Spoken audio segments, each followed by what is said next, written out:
Hare Krishna, everyone. We like to welcome you for the fourth day of the Sanga Mela festival. We are having a wonderful journey with the topic of developing spiritual aspirations. We had so far wonderful speakers like Kanabhakanana Swami, Sutapa Prabhu, His Holiness Sachinandana Swami every evening, and today we will have also the chance of welcoming Krishna Kshetra Swami. Yesterday, in the lecture of His Holiness Sachinandana Swami, we were learning how the association with acharyas and the song of the acharyas or writing of acharyas are a very powerful way to develop those spiritual aspiration. And Maharaj was reading from Utkalika Varari, and we could feel how this association is very, very powerful for us to develop spiritual aspirations. Maharaj was giving a very beautiful comment I like to repeat today. He was saying that when we actually can feel unqualified for receiving the mercy of the Lord, then it's easier to develop longing for that. And he was giving a beautiful example of himself being a child who wanted to have ice cream, but because he did not have money, he was singing to the ice cream maker so that he will get the ice cream for free. And he was giving the example, if I would have the money to buy the ice cream, the longing would not have been as strong. So it was a very, very beautiful point to introspect. And so we will continue today, and we are looking forward to hear from His Holiness Krishna Kshetra Swami. Maharaj, are you there?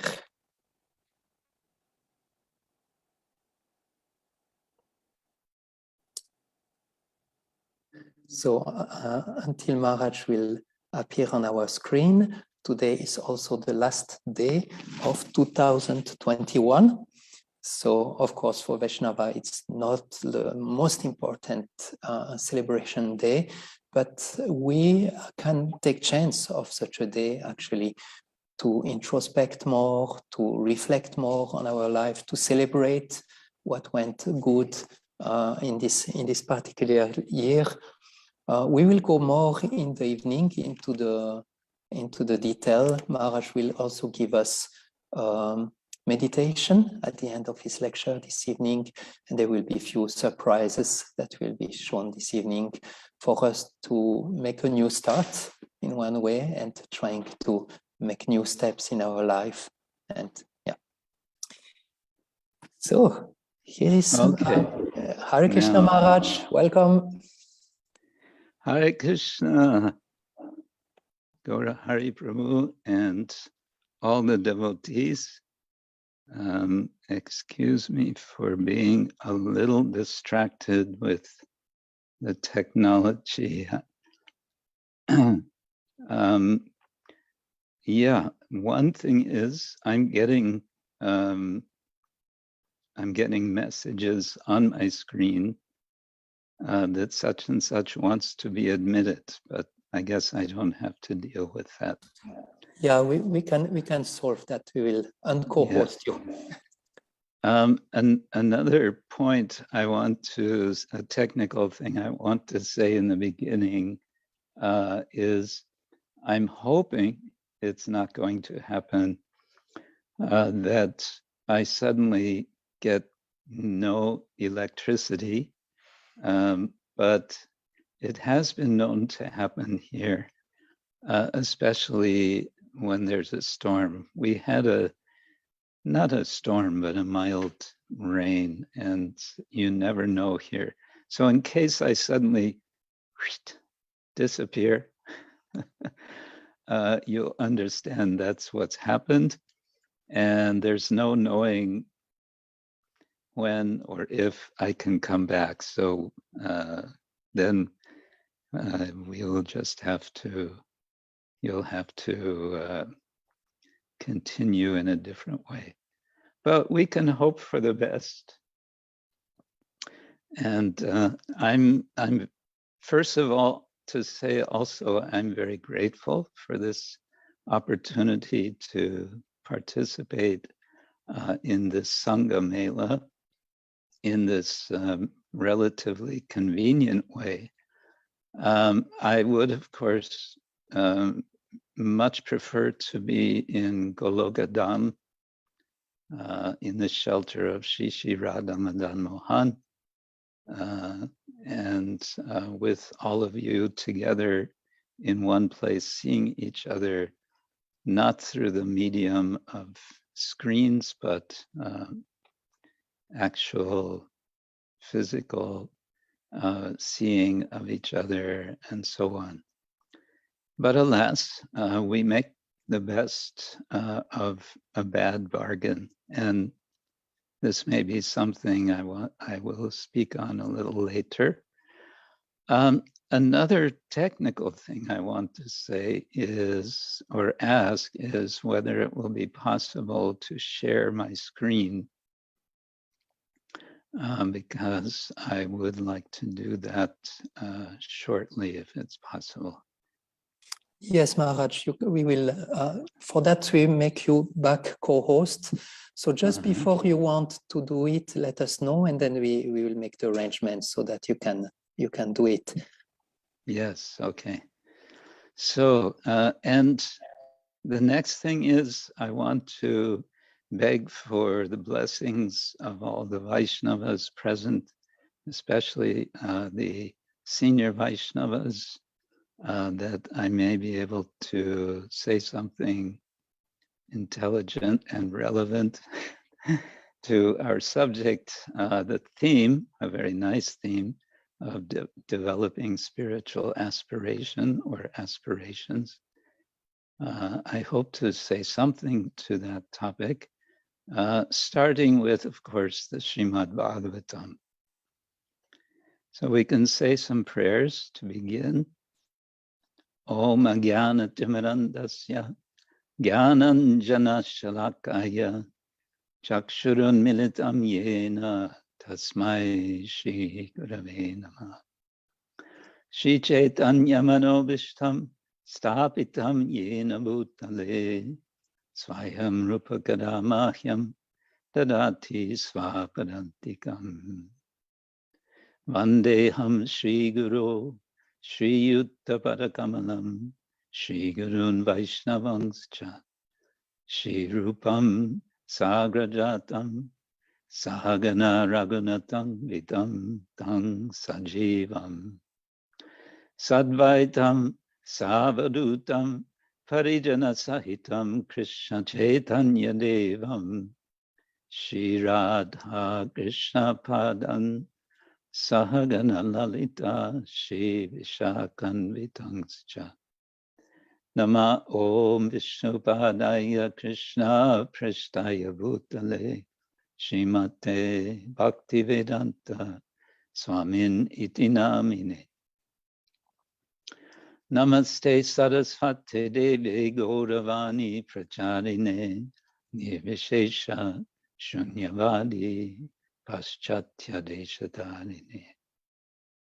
Vancha kalpatarubhyascha kripa sindubhya evacha patitanam bhavanebhyo vaishnavebhyo namo namah.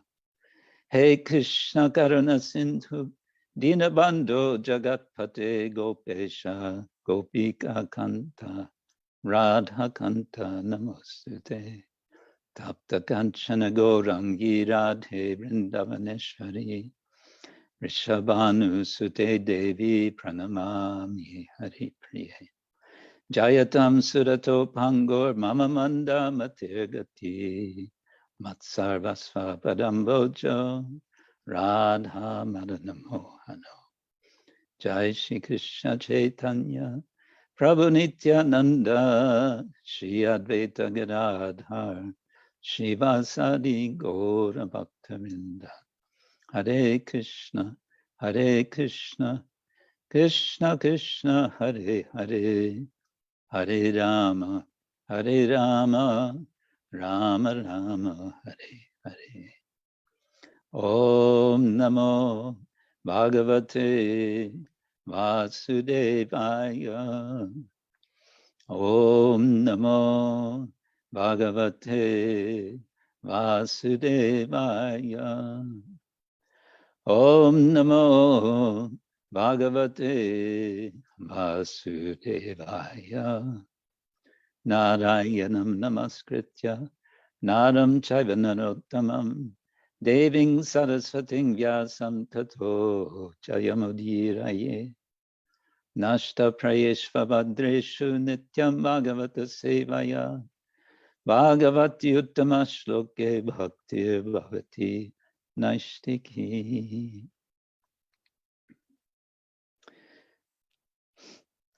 I have selected a verse from the Srimad-Bhagavatam, also from the second canto. Yesterday we heard very nice discussion by His Grace Sutapa Prabhu from the second canto.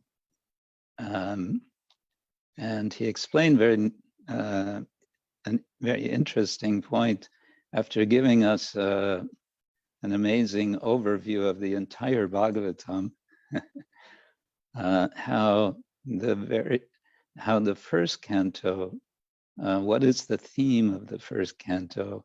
It is adhikar, it is qualification. Who is qualified? Who is qualified to speak Bhagavatam? Who is qualified to hear Bhagavatam? And by this hearing and speaking, how one becomes qualified in pure devotional service. And then in the second canto, we have an overview of sadhana. We may also want to say this is avideya, this is process. The process by which we gain the prayojana, the goal, the purpose, the aim, the need. Prayojana can also mean necessity. And so the second canto, which is a shorter, the second and the 12th cantos are relatively short. In the second canto, we're getting an idea of the different ways in which devotional service may be practiced by everyone.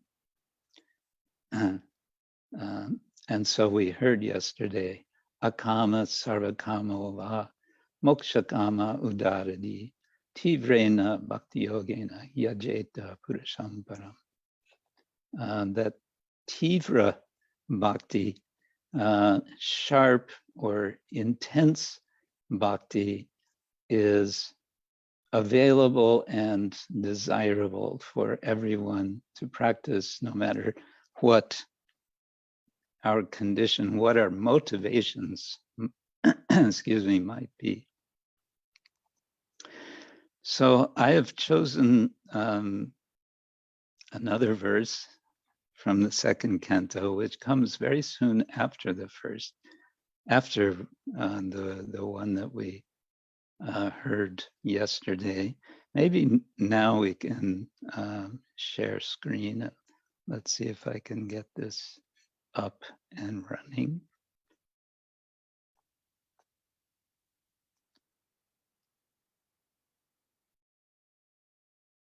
Okay. Let's try that again. Oh. I'm using a device here which I'm not entirely familiar with, so it's kind of a challenge. Let's see, screen. Maybe it's this one. Start recording or casting with Zoom. No, that's not what I want. Google Drive, Box, Photo, Document. Well, share whiteboard. It's giving me all the options I don't think I want.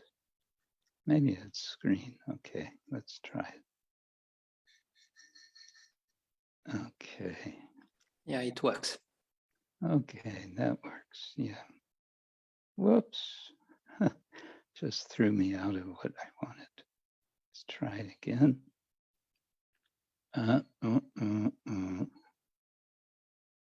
Uh-oh.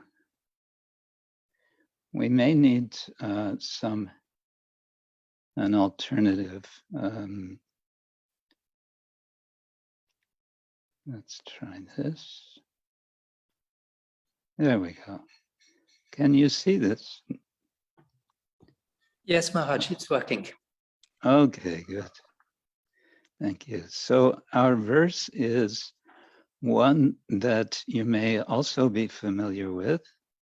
It is Canto 2, Chapter 3, verse number 17.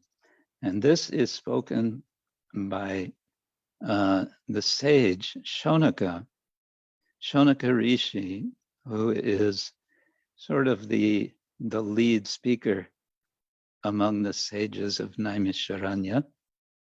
And he is urging Sutta Goswami to continue speaking.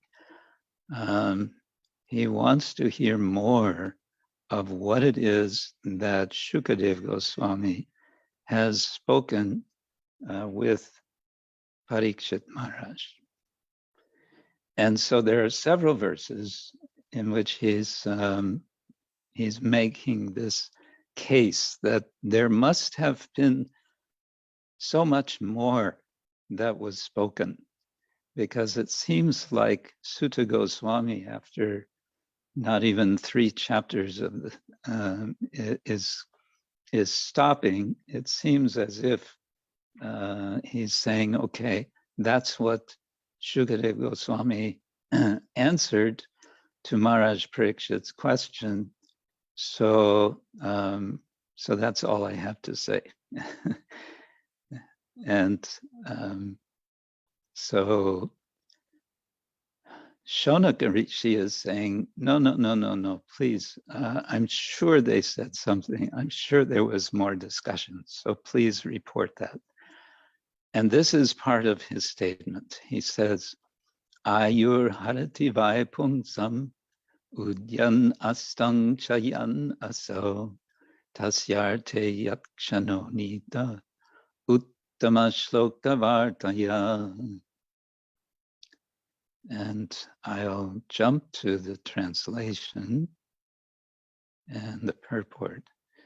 Translation and purport by His Divine Grace, A.C. Bhaktivedanta Swami, Srila Prabhupada Ki Jai.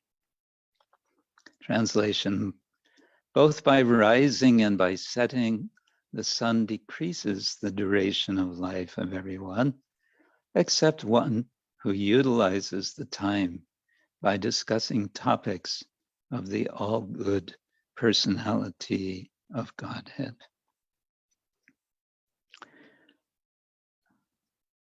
Prabhupada says, this verse indirectly confirms the greater importance of utilizing the human form of life to realize our lost relationship with the Supreme Lord by acceleration of devotional service. You'll see that I've underlined a few words and phrases in this purport just because they have struck me in a particular way, and we may discuss some of this. Okay, time and tide wait for no man. Of course, this is an English expression. So the time indicated by the sunrise and the sunset will be uselessly wasted if such time is not properly utilized for realizing identification of spiritual values. Even a fraction of the duration of life wasted cannot be compensated by any amount of gold.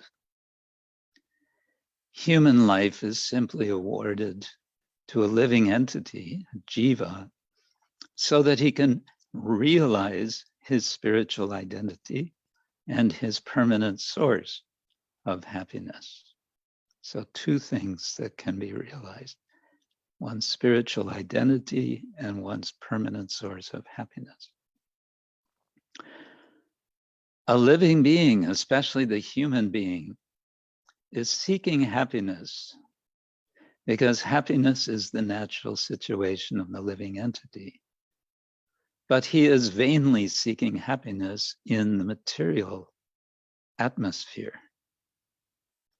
A living being is constitutionally a spiritual spark of the complete whole, and his happiness can be perfectly perceived in spiritual activities. The Lord is the complete spirit whole, and his name, form, quality, pastimes, entourage, and personality are all identical with him.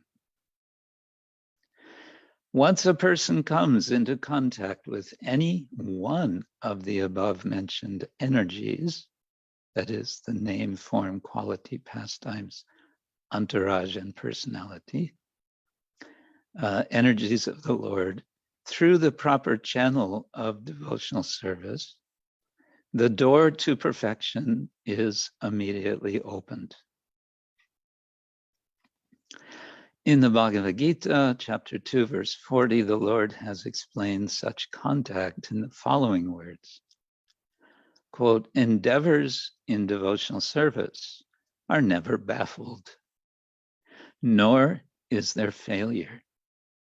A slight beginning of such activities is sufficient even to deliver a person from the great ocean of material fears. As a highly potent drug injected intravenously acts at once on the whole body, the transcendental topics of the Lord injected through the ear by the pure devotee of the Lord can act very efficiently. Oral realization of the transcendental messages implies total realization, just as fructification of one part of a tree implies fructification of all other parts. And I just noted here this analogy we find in Srila Jiva Goswami's commentary on this verse. This realization for a moment in the association of pure devotees like Shukadeva Goswami prepares one's complete life for eternity.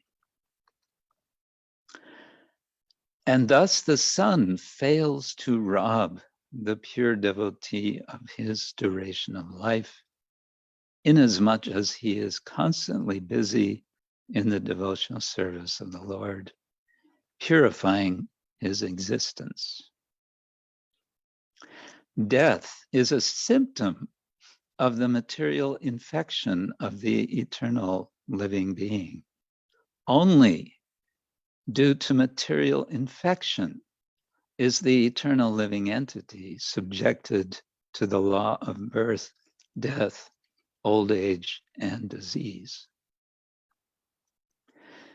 Now, in the next few sentences, Srila Prabhupada speaks of another analogy, which I'm going to just summarize. He's talking about charity and the results of giving charity. And one may wonder why he's talking about this. Apparently, it's in the commentary of Vishwanath Chakravarti Thakur. I didn't have time to check. And he's saying how by making an investment, by giving in charity, one is making investment, which is returning so many fold, depending on who one gives it to. And then he says, the ultimate end of Vedic knowledge is realization of the personality of Godhead, Lord Krishna, as stated in the Bhagavad Gita, Vedaścha sarvair ahameva vedyaha. There is a guarantee of monies being returned if given in charity, regardless of the proportion. Similarly, a moment passed in the association of a pure devotee by hearing and chanting the transcendental messages of the Lord is a perfect guarantee for eternal life, for returning home back to Godhead. Mad-dhamma gatva punarjanma navidyate. In other words, a devotee of the Lord is guaranteed eternal life. A devotee's old age or disease in the present life is but an impetus to such guaranteed eternal life. Mukam karoti vachalam pangam langaite girim yat kripa tamaham vande Sri Gurum dinataranam. Āyur harati vai puṁsām udyann astaṁ yann asau tasyarte yat-kṣaṇo nīta uttama-śloka-vārtayā. I selected this verse in consideration of the day. Today is the last day of the year, according to the Gregorian calendar. And so we celebrate a new year. Some of you may have plans to stay up until midnight and to greet the new year in the best way possible, which is chanting, singing the holy name. Others of you might wish to simply greet the new year as you wake up tomorrow morning, which is probably what I am going to do. But the verse is speaking about a problem and the solution. The problem is expressed in terms of time and its movement, as indicated by the rising and setting of the sun. What is the problem with the rising, the udyan, and the setting, astam, of the sun, yann? Asau is referring to the sun, literally that. What is the problem? Āyur harati. Our life duration is taken, harati. This word harati, this verb, we have, for example, in Bhagavad Gita, namam duskritino mudha prapadyante naradama mayaya apahrita jnana asaram bhavam ashrita. So apahrita, that hrita is related to harati. Mayaya apahrita jnana, there, those whose knowledge is stolen away or taken away by Maya. So here, āyuḥ, or duration of life, is being removed, harati, with the movement of the sun. For whom is this happening? Puṁsām, for a living being, for a human being specifically. Does it happen all the time? Yes. The emphasis word vai makes it clear. Yes, this is happening to everyone. Āyur harati vai puṁsām. It's very strongly emphasized. Such is the case for everyone except rite, tasyarte, yat-kṣaṇo nīta. someone who is, here it says utilized. Nīta can also mean led or guided by. Guided by what? By the vārtayā and the vārtayā. Vārta can mean story. So the stories of uttama-śloka, which Srila Prabhupada translates in the word for word as the all-good personality of Godhead. Literally, he who is praised with the best of shlokas, uttama-śloka. So one who hears, even for a moment, yat-kṣaṇo, that person becomes an exception to the rule. And that opportunity, of course, is what Shonaka Rishi is begging Shukadev Goswami, Sutta Goswami, to continue relating about the speech of Shukadev Goswami to Maharaj Parikshit. Later, he's going to say, look, later or just before this, he's going to say to Sutta Goswami, you know, this Maharaj Parikshit is no ordinary person.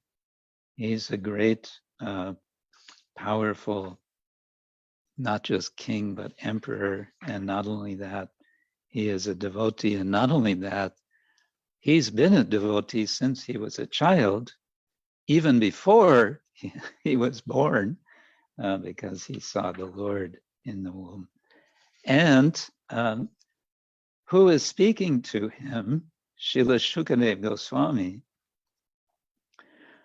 was also full in transcendental knowledge and was a great devotee of Lord Krishna, son of Vasudeva. So, and this is the logic he is applying now. So, there must have been discussion of Lord Krishna, who is glorified by great philosophers and in the company of great devotees. He's reasoning that these two are so qualified, they met, they must have spoken about Krishna. What else would they talk about? They're not going to while away the time of day, especially considering the circumstance, the urgency, the sense of intensity that Maharaj Parikshit certainly felt, having recognized and having accepted the curse to die in 7 days. So on this last day of this year, as we sort of mark time passing, we can think something about, we can reflect on the nature of time and how it relates to us in our practice of Krishna consciousness, in our progressing in Krishna consciousness, in our intensification of Krishna consciousness. Indeed, on this day, we may feel inclined to make New Year's resolutions.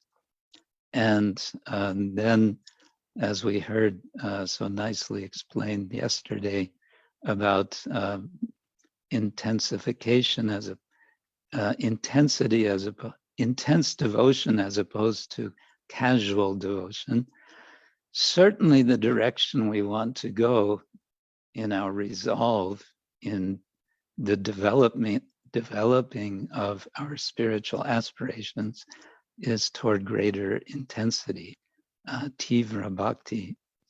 And one thing I want to suggest from this purport, two things. One is we may feel that there is a need to accelerate our devotional service.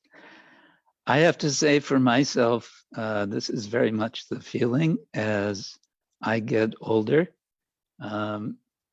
I've now been, I don't know if I can say reassured, but I've heard it's even scientifically recognized that as one gets older, time seems to go faster.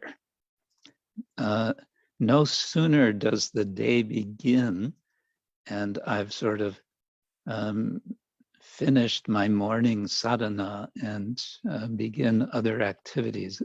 It seems no sooner have I done this, and maybe a few activities, then it's already time that the day is coming to an end. It's time to, prepare for ending the day. This becomes more and more true, or more and more our experience as we get older. And we are all getting older, as this verse says. And therefore, don't be surprised if you are feeling more and more an urgency to accelerate your spiritual life. And that's a good thing. Krishna is pushing us from behind, and he's pulling us, or we may want to say, the spiritual master, the guru, is pushing us from behind, and Krishna is pulling us from in front. And I always remember one devotee, one of my godbrothers, many years ago in Mayapur, saying that Krishna is pulling us kicking and screaming back to Godhead. Kicking and screaming is an expression in English when a small child is throwing a tantrum, that is absolutely refusing to do something that the parents want the child to do. Then he or she may lie down flat on the floor and kick and scream. So kicking and screaming, we are being drawn back to Godhead.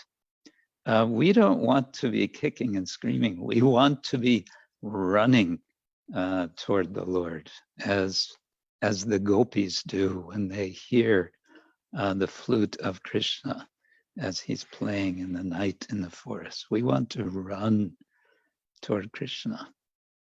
The other word I wanted to call attention to in this purport is one that Srila Prabhupada uses a lot, and that is the word realize, or realizing, or realization. He speaks of self-realization and so on. And there's a history to this word, this English word, but it's relatively recent history, just going back a few hundred years. And it makes me wonder, how would Krishna consciousness have been communicated to the wider world earlier? So Prabhupada came at the right time, we may say, to give us Krishna consciousness. One of the meanings of realize is to make real. To make real, which suggests some intentionality. It suggests effort.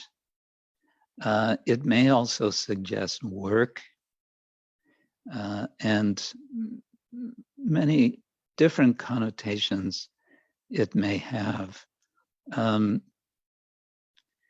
We make effort to realize, to make real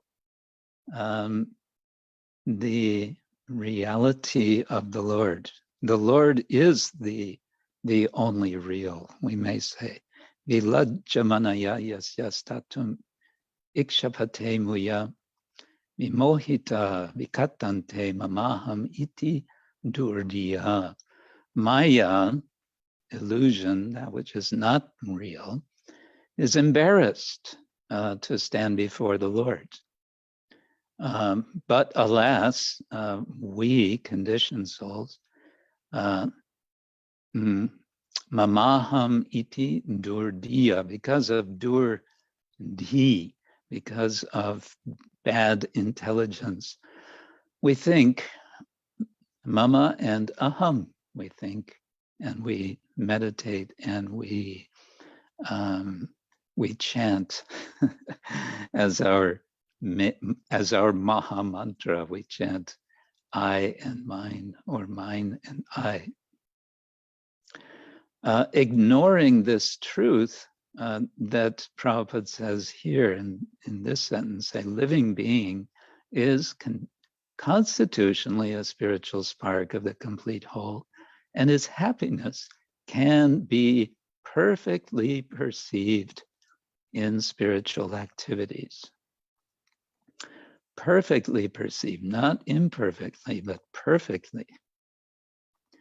And then going a little further down in the purport, I couldn't resist this purport because of the subject which is on so many people's minds these days, namely vaccination and getting vaccinated, not getting vaccinated. I had to laugh when I saw Srila Prabhupada talks about this, using it as an analogy.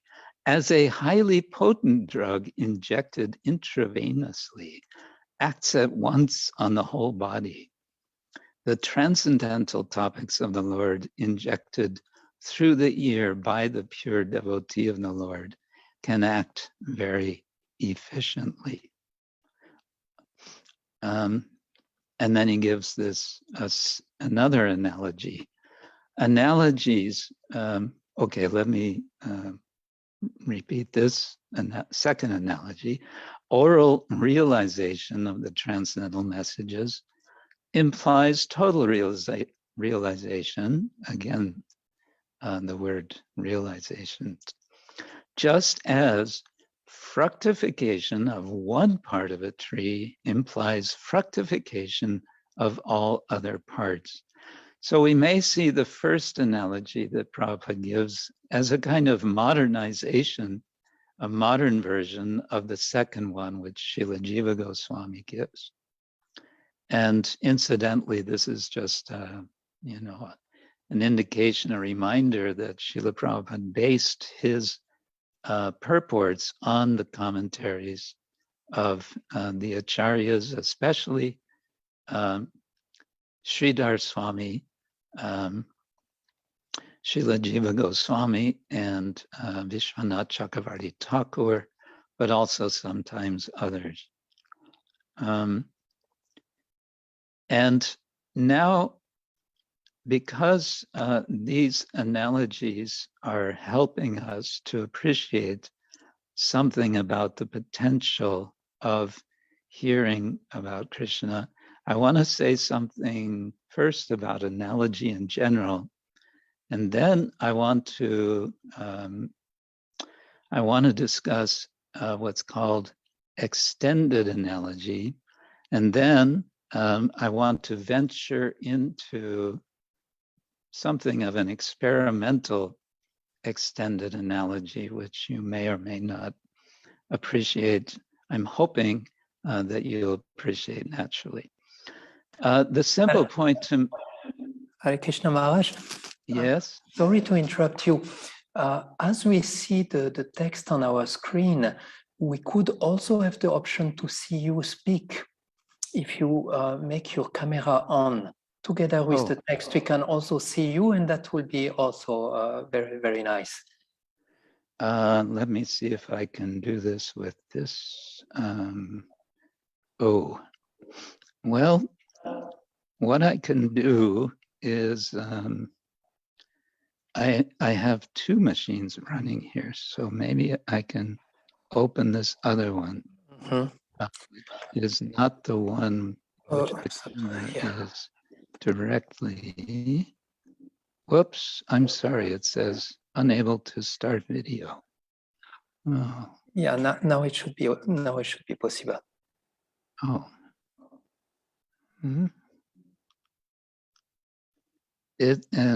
I'm trying. Oh, yes. Yeah, there perfect. Great. Thank you. Okay. So now I'm looking in two different directions. This is going to get me confused, but okay. Because I want to change in a minute what I'm showing on the screen. I hope this is all going to work. Okay, analogy. What is an analogy? An analogy is a way to go from something we're familiar with to something that we are not familiar with. And I've given the little formula for this that's given traditionally. Let's see if I can do this.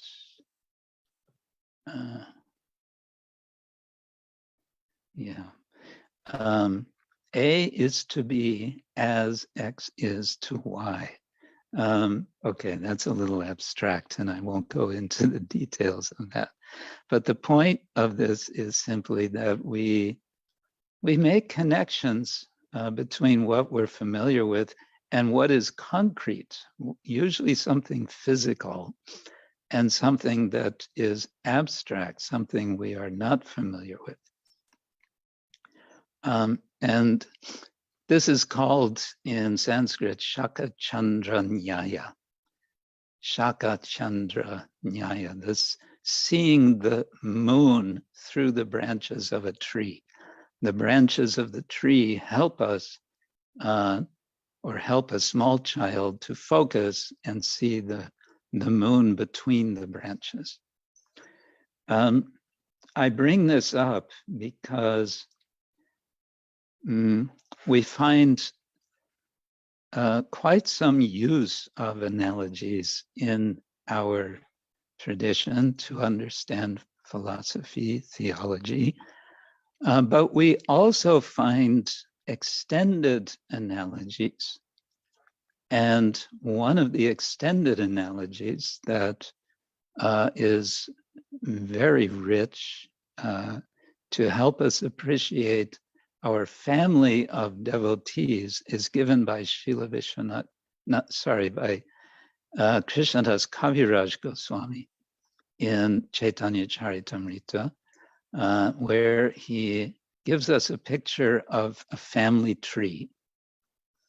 The tree has a seed, which is, the seed is Madhavendra Puri. There are roots to the tree. These are 9 sannyasi associates of Lord Chaitanya. Lord Chaitanya is the trunk of the tree, and then there are 2 major branches, one of which is Nityananda Prabhu, the other is Advaita Acharya. And then he goes on from there with all of the branches and sub-branches, and he lists the several dozens of names of devotees. So that's a kind of extended analogy. Another extended analogy, and now we start to move into where I want to go with this, is given by Sri Chaitanya Mahaprabhu in his discussion, his teachings to Srila Rupa Goswami. He describes the practice of devotional service as a practice of gardening. And I call this an extended analogy because within the analogy, we find so many different details. He speaks about, he speaks about the seed of devotion received from Krishna and Guru, Brahmanda Brahmite Kon Bhagyavan Jeev, Guru Krishna Prasade Pai, Bhakti Lata Bija. The Bhakti Lata Bija, the seed of the creeper, the Lata of Bhakti, is received from the Guru and Krishna both. Guru Krishna Prasade. They work as a team to give us this seed. But then Chaitanya Mahaprabhu goes on to elaborate, and how he elaborates is one, as in a garden, one waters the seed. What is the water? The water is the hearing and the chanting of the holy names, the hearing and chanting about the Varta, the pastimes of the Lord. And by the way, this word pastime I find one of the brilliant choices of Srila Prabhupada for the English language to translate the word lila, pastime, usually used in English in a sense of how to waste time. But of course, Krishna's pastimes are the absolute opposite of wasting time. And engagement in hearing Krishna's pastimes is the absolute opposite of wasting time. But anyway, so the watering process and then the weeding process to get out those tendencies, those motivations, the impurities, which can strangle this delicate creeper of devotion.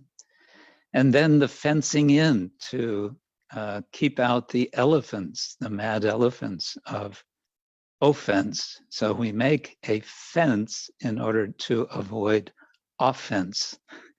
And in this way, we can develop, we can cultivate a nice garden of devotion. We're familiar with these analogies. I want to now propose another extended analogy, and for this I need to change. Let's see if this will work. Okay, yeah. Yeah, that should work. Oops. Yes, okay.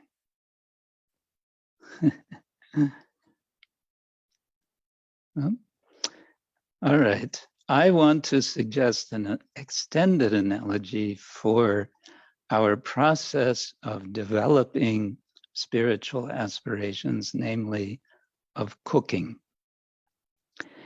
And one justification for this is that we find so much in our literature, especially in Chaitanya Charitamrita, about prasadam, the preparation of prasadam and the offering of prasadam and the distribution of prasadam and the receiving of prasadam and the enjoying, the relishing of prasadam with devotees. And I thought this may be appropriate. On the other hand, you may want to object because I'm also bringing this up because we are finding ourselves in this situation of being separated. We're not all together in one place where we can share prasadam together. Some of you are there in Goloka Dhama, others of us are spread around the universe. I'm speaking from Poland, but we can contemplate, if you will, something about the process of prasadam as a process, specifically one of developing and intensifying, or developing by intensifying our devotional practice. So I have to be a little quick with this. You see on the left column the various aspects or requirements for cooking. We have offering at the top. So I wanted to start at the bottom, and I've given in the right column some suggestions of what could be the analogs to go with the items in the left column, if you will. These are only suggestions, and it could be that some of you will have better suggestions, and I hope to hear some of those from you. Because as I thought about this, I noticed that there would be, this is not set in stone. There are many ways that one could apply this analogy. But so be it. Let's begin to look at these briefly. What do we need if we want to cook a preparation to offer to Krishna? I sometimes remember back to the year 1973 when I was stationed, so to say, in the temple on the Betanienstraat in Amsterdam. And one of my services, every Sunday, it was my service to cook the sweet rice for the Sunday feast. And I very much relished this, this service. I won't go into the details of some of the conditions under which this had to be done, but it was a very nice experience. In any case, what do we need? Well, first, we need some fuel. If we're going to cook, that means there's going to be need of fire, and for fire, there is need of fuel. And what is this fuel in our practice, in our development of our Krishna conscious aspirations? I would say, let us begin with our body and our mind. And Srila Prabhupada so often would say, make the best use of a bad bargain. This body, the physical body, is a bad bargain in the sense that it has so many failings and so on. We won't go into that now. We all know the failings of these bodies and minds. These are parts of a greater range of elements and principles described by Krishna in the 13th chapter of Bhagavad Gita, which he calls the kshetra, the field. So we may see ourselves as collecting firewood in a field to prepare a fire to cook for Krishna. The fire itself leads me to initially think about tapasya, because yes, we heard from Satchidananda Swami Maharaj a couple of days ago. He quoted Rumi saying, set your heart on fire. And yes, the sense of intensity, inspiration. Inspiration, that word means breathing in. We also breathe out. We are repeatedly breathing in and breathing out pranayama.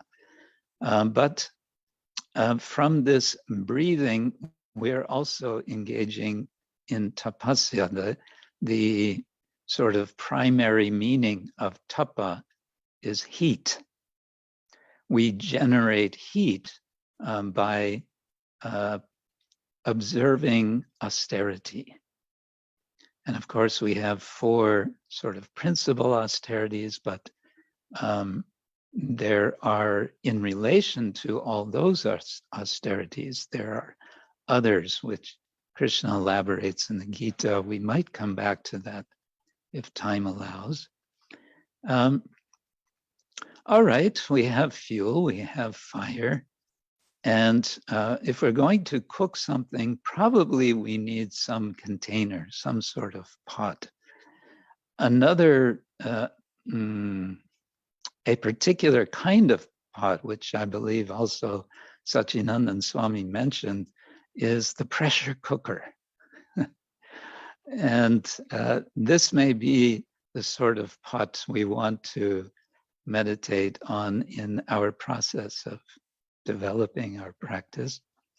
But we also may need some other utensils, such as sharp knives, a sharp knife to cut through the illusions, the sharp knife of detachment, or sword of detachment to cut through illusions may be helpful. Some other kinds of utensils, like measuring cup and spoons, will be required to stir, because if you put especially milk to heat in a pot, and if you're not careful, if you're not constantly stirring it, it's going to burn. Now, before I go further upward, well, actually, yes, to the next step, ingredients. What is it that we're cooking? Of course, we want to cook something that will be nourishing. And what is it that nourishes us? Of course, we know Shravanam, Kirtanam, Vishnu, Smaranam, Padasevanam, Archanam, Vandanam, Dasyam, Sakyam, Atmanivedanam.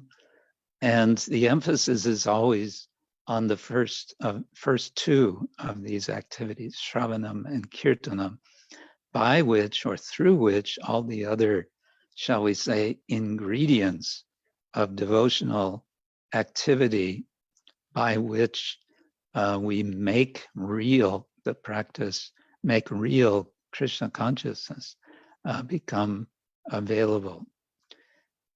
Now, in my own little quasi-meditation on this analogy, I was thinking, okay, I want to make sweet rice for Krishna. Wouldn't it be wonderful if I could get the milk for this sweet rice from cows, which are devotee cows, which are being protected, which are being cared for by devotees who can live out their natural lives peacefully and who give their milk freely because they know their lives are not going to be cut short. How nice that would be. And go a step further, how nice it would be we would have fields growing the rice, which we would then be putting in the sweet rice. In other words, and this, I think, points to something in Srila Prabhupada's vision. Prabhupada had an amazingly expansive vision of what is Krishna consciousness. And so, as we all know, he established farm communities. He spoke of this always in relation to a social structure, varna and ashrama, as that by which such activities could be created and sustained, all of which has the singular focus of making offerings to the Lord. Now, of course, we also need to have our intention, and arguably we could put intention at the very beginning of this analogy, before we gather fuel and make a fire and get our pots and utensils and our ingredients. First, we have to have intention. And what is that intention for devotees? It is simply to please Guru, the Vaishnavas and Krishna. That is really the only intention. And therefore, devotee can always be completely focused in his or her activities. With intention comes attention. And I want to suggest that we maybe want to contemplate that term, which I'm jumping ahead a little bit on, but attention is so important, so crucial for our practice. We may have good intentions to please Guru, Vaishnavas, and Krishna, but the road to hell is paved with good intentions. So the English saying goes, the road to hell is paved with good intentions. I have lots of good intentions, but I don't know what I'm doing. And so what happens? I simply make trouble. I make trouble for myself. I make trouble for others. And everything is lost. Therefore, we need guidance. And what is the guidance? Sadhu Shastra Guru Vakya Hridoye Koryo Aikya Satatam Bhajibo Prema Majje. The Vakya, which is given by Guru, Shastra, and Sadhu, they become our guidance, and they become a singularity, aikya, within the heart, chittete korya aikya. Because of our good intention, they can become, the many instructions can become a clear understanding, a clear expression, a clarification. What is my calling? What am I meant to do for the Lord? Good cooking. A good cook is one who knows how to use spices properly, not too much, not too little of the right spices. Now here, I've simply suggested we have our personal experience. We come to Krishna consciousness, each with our own unique backgrounds. Excuse me. And our own unique experiences in these backgrounds. And it's not something, our experience is not something to simply forget. Oh, now you're starting spiritual life, just forget everything else. Well, in a sense, yes, forget the Maya, but don't forget what you have received from others. Don't forget the good you have received from your mother, your father, your teachers. Your mother is your first guru, according to Manu Samhita. Not that we forget. Yeah. So, and we learn through Sadhu Shastra Guru how to apply these spices into the mix. Then we have attention, which I suggest Srila Rupa Goswami gives us helpful advice on in his Upadeshamrita, utsaha nischayat dharya tat karma pravartanat. And the entire Upadeshamrita is, we may say, giving us valuable upadesha, sara, the essence of upadesha, for how to direct our attention. So again, the worst case scenario, the cook is not attentive to his or her cooking and therefore burns the preparation. We hear of devotees being burned out Perhaps there was some inattention, and this has been the cause. Finally, when the preparation is ready, we see by our attention the sweet rice is now just at the right thickness. And actually with sweet rice particularly, you have to be careful. You actually have to stop the heat prior to when you think it's thick enough, because it's going to get thicker. But finally, we make a nice plate for offering to Krishna. And as Krishna invites us, we make the offering, patram puṣpam balam toyam, yo me bhaktya prayachati. We make that offering with bhakti. Tadaham bhaktyuparitam ashnami. Krishna says, I accept. Actually, he says, ashnami, I eat. Prayata atmana, I eat that offering which is offered. And Krishna is very kind, as we know. He eats, and at the same time, generally, he leaves also some remnant. And that remnant is what we can all relish.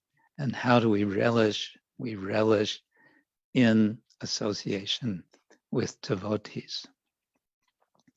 Okay, so this is my sort of attempt at making an extended analogy of our practice of devotion. But I want to end by suggesting, and this could be elaborated extensively, but going back to the fire, again, set your heart on fire. But how to set it on fire? By some tapasya.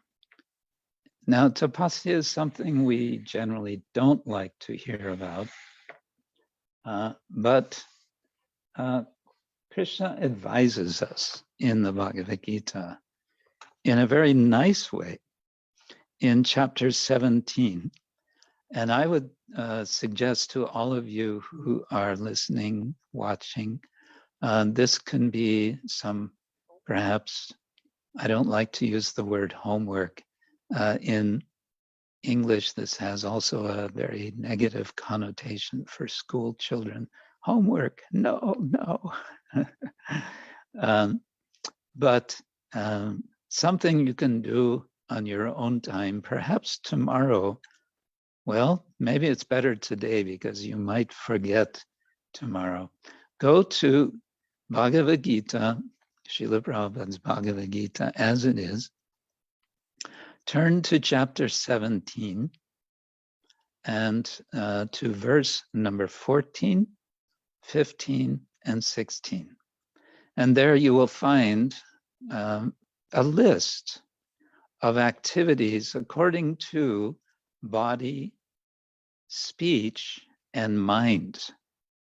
Activities of austerity or principles of austerity for body, for speech, and for mind in sattva guna. And I think if you really reflect on these carefully, something from this list will emerge, which you will see as something you can work on, something practical that you can work on. Just the example of austerity for the body, Deva Dvija Guru Pragya Pujanam Socham Arjavam Brahmacharyam Ahimsa Cha Shariram Tapa Uchyate. Austerity of the body consists in worship of the Supreme Lord, the Brahmanas, the spiritual master, the superiors like the father and mother, and in cleanliness, simplicity, celibacy, and nonviolence. Is there something of these which we are already practicing? Is there something of these that we could intensify? Something that we are doing casually that we could make tivra, and thereby take this opportunity as fully as possible to accelerate our spiritual life in inconsequential ways, so that we can prepare ourselves for the end of this life and move very readily into our eternal spiritual position. I should stop now and see if there, first of all, any comments from our senior Vaishnavas. I believe His Holiness Sachinandan Swami is with us. Perhaps you want to correct my attempt at an extended analogy, or perhaps make some other comment. But let me stop here and simply say thank you all very much. Hare Krishna. Grantaraj Srimad-Bhagavatam ki jai. Hare Krishna. Thank you so much, Maharaj, for this beautiful lecture. I am not sure about His Holiness Sachinandana Swami if he's right now ready to give a comment, but Sutapa Prabhu is also online and was also happy to give, also happy to comment or maybe to ask a question. So we just wait one short minute. And maybe, Maharaj, if you can put, if it's possible to restart your camera on this particular the other device. Camera? Yeah, perfect. So let's see if we find Sutapa Prabhu. I have to make a host. Sorry, just one small minute. Yeah. Okay. So now I'm not able to turn on the other. No, that's good. Like this. Now we can see okay. you from face. Yeah. Yeah. Okay. And yeah, here is Sutapa Prabhu. Please, Sutapa. Hare Krishna Maharaj, my humble obeisance. Hare Krishna. Thank you so much, Maharaj. Maharaj, I had one small reflection and maybe one question. I really love the analogy of the cooking, and just one small reflection when I saw the word pot. I think in Hindi, the word for pot is matka. And if I'm not mistaken, Bhaktisiddhanta Saraswati Thakur at one time, he compared that word to Gaudiya Math, Math and Matka. And he made the analogy that the Gaudiya Math is not an organization, but it's actually a pot which should be filled with Hari Katha and Hari Kirtan. Oh, very nice. And if the organization is not filled with that, then it loses its purpose of being a pot, Oh, very nice. So I feel that perhaps, that makes me feel more justified in this extended analogy then. And Maharaj, I had one other question. I heard a verse from the Niti Shastra. I've not read it myself, but I heard someone quote it in the lecture, but it got me thinking. And the verse said, when we chant the holy name, we should have the meditation that will die tomorrow. And when we study Shastra, we should have the meditation that will live forever. And just in relation to the āyur, harati, puṁsām, that life is being taken away, I was just reflecting on how there are certain parts of our life in which we have to have the urgency that, now is the time to do it.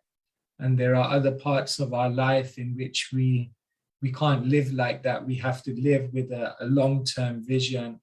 And I was just wondering whether yeah, is there certain aspects of our spiritual life in which we should definitely have a sense of urgency and the need to do it now?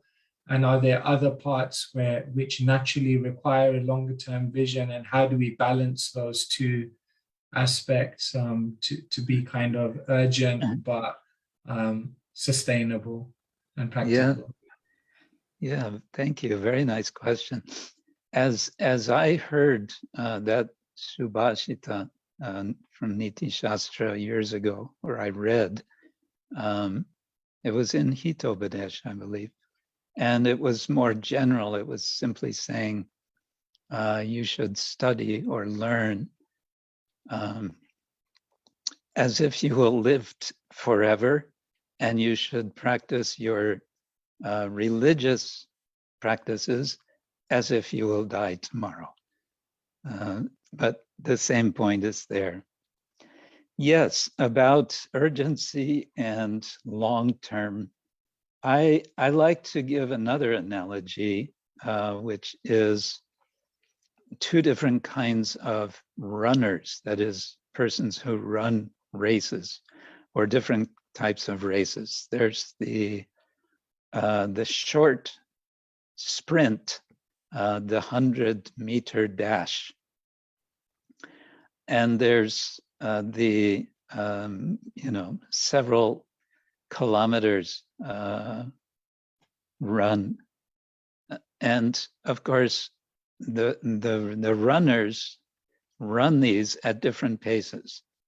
The sprinter is running absolutely as fast as he or she can do so, because it's just 100 meters. But the long distance runner, and I had a friend in high school who was a long distance runner in the school team, so I would hear from him his experience. They would run several miles a day. And of course, it's a matter of pacing. They had to pace themselves. And the challenge was to know just exactly how much to pace. If you go too slow, then you're going to lose the race. If you go too fast, you're going to wear yourself out before you get to the end of the race. So what to do? And therefore, to your question, my general answer is it's highly individual, and it's highly a matter of, I see it as a matter of experimentation. That we see for ourselves what works best. What is it that I can do more intensely, more accelerated, better in terms of quality, better in terms of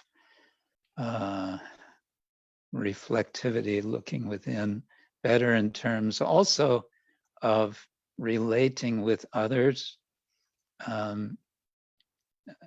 So much can be said. And a lot of what we can do is not a matter of measuring, more or less speed or intensity, but it's about shifts in attitude. It's about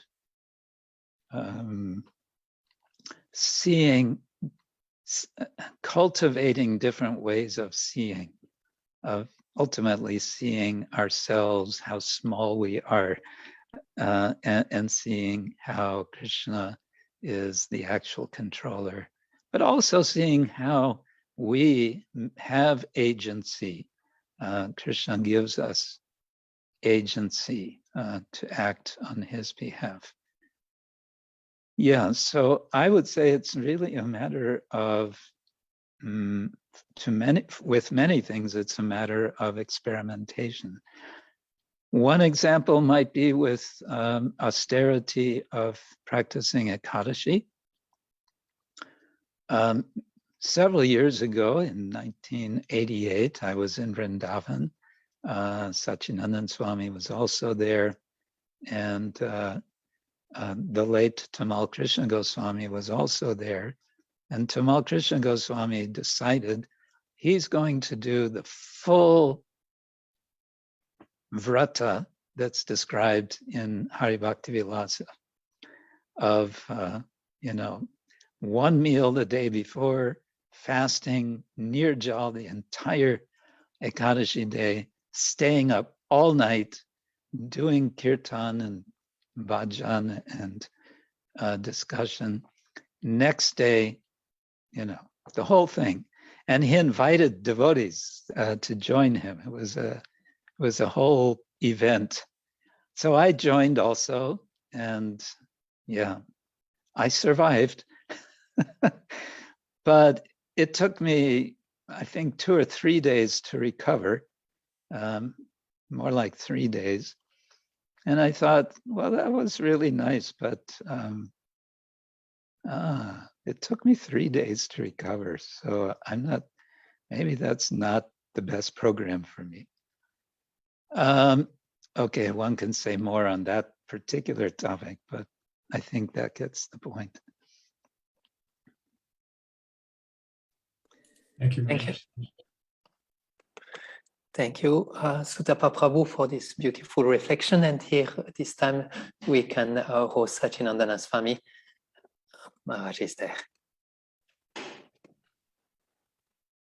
Hare Krishna.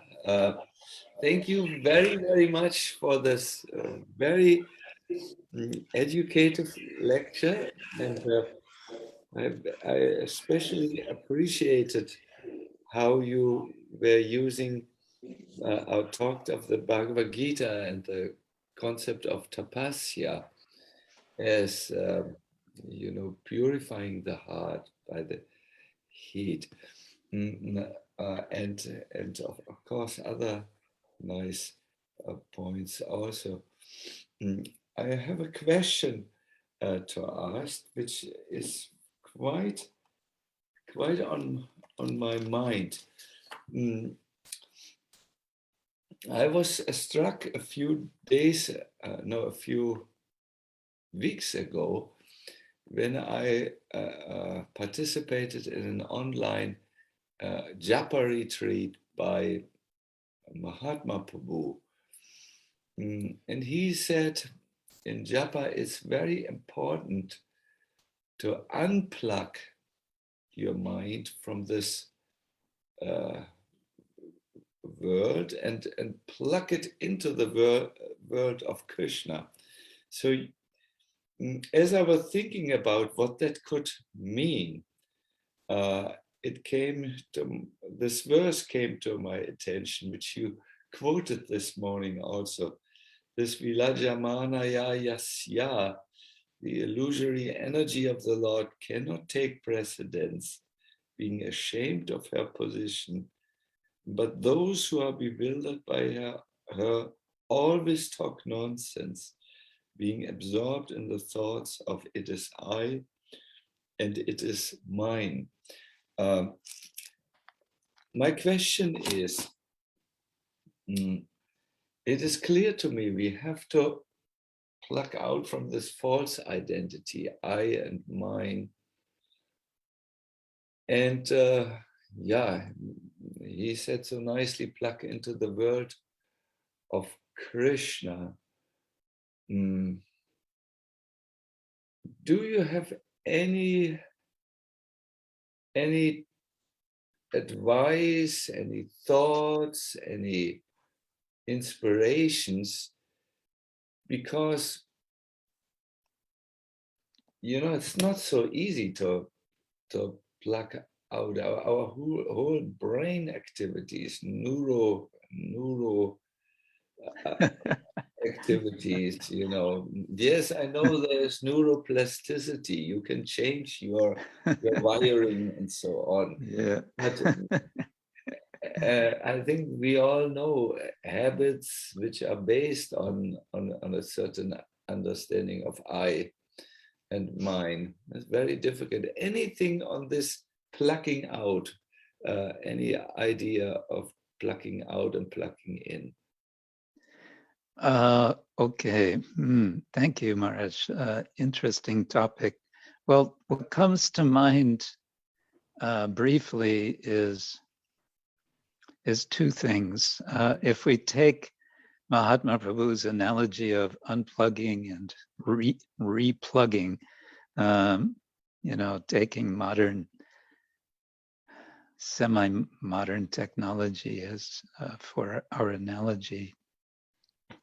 Srila Prabhupada used, as you well know, as probably all the devotees here well know, this analogy of unplugging the fan. He used this as part of his explanation of what happens at initiation.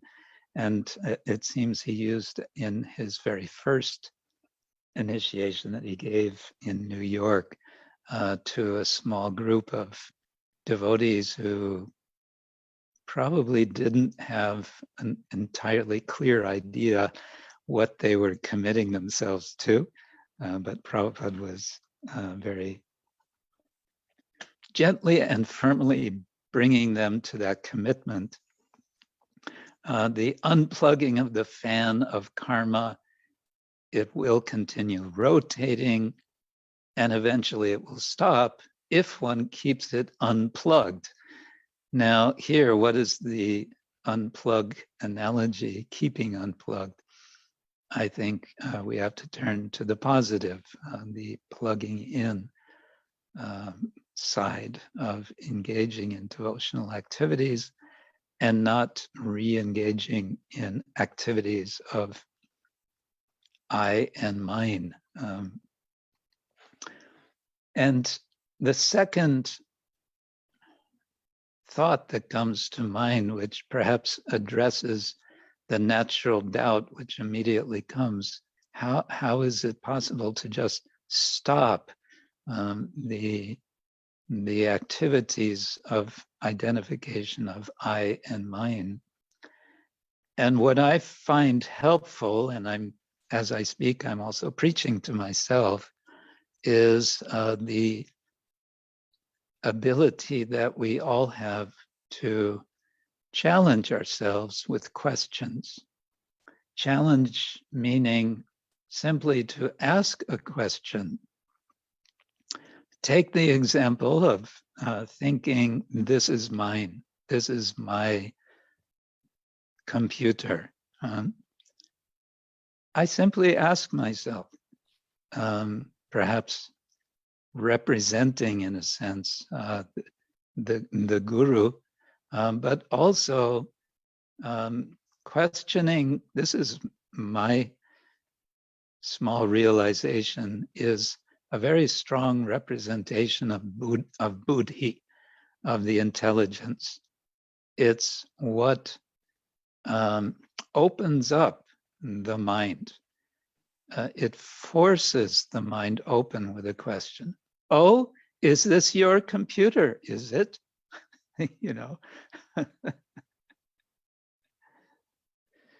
Or that, that was, I spoke that in a certain tone, but one could ask oneself questions also in a more gentle way. This is your computer, okay. So how is it that you come to feel that this is your computer? Or you are seeing this as your computer, that's all right. It is in your charge. How are you using it? Are you using it in Krishna service? And that's where we're turning the plug, which we're pulling out from one socket into the other, from the material into the spiritual.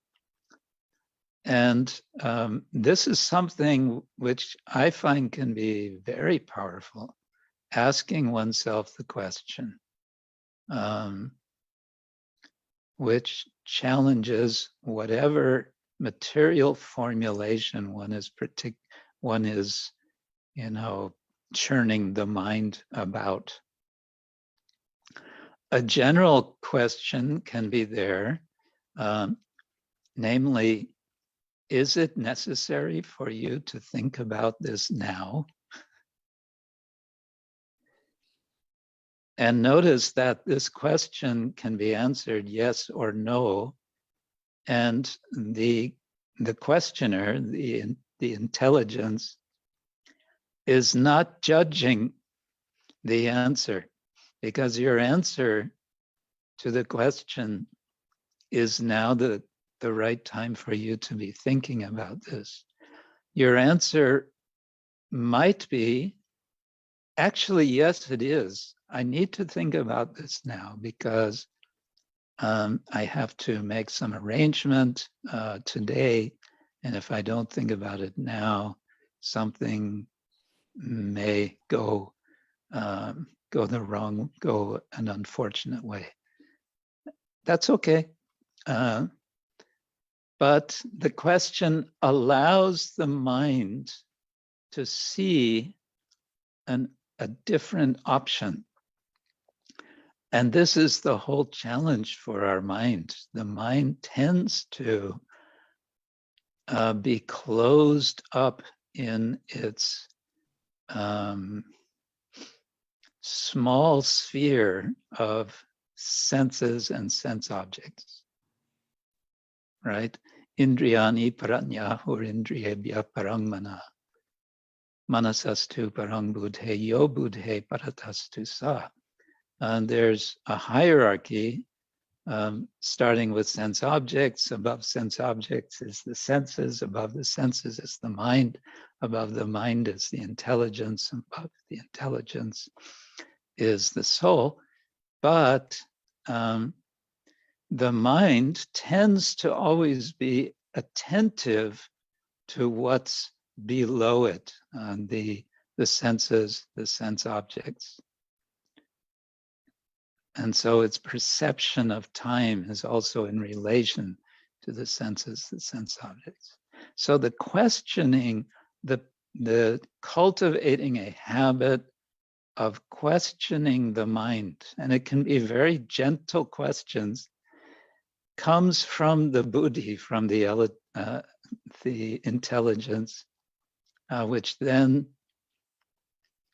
pierces through this bubble of the mind so that one can open up to the spiritual reality beyond. It can pop that bubble.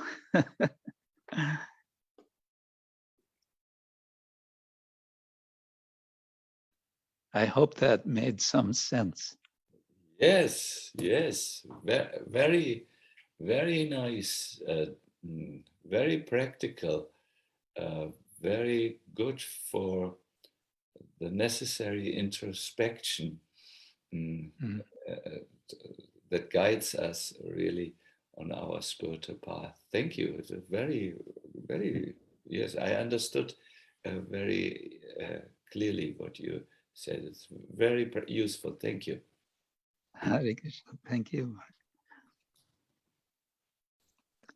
So, Hare Krishna, thank you. We will end more or less now. We will stop with the question. And I'd like to thank you very much, Krishna Kshetra Swami, for your beautiful presentation, for taking us in a world of contemplation, and with those beautiful analogy and really amazing purport that was there for this verse.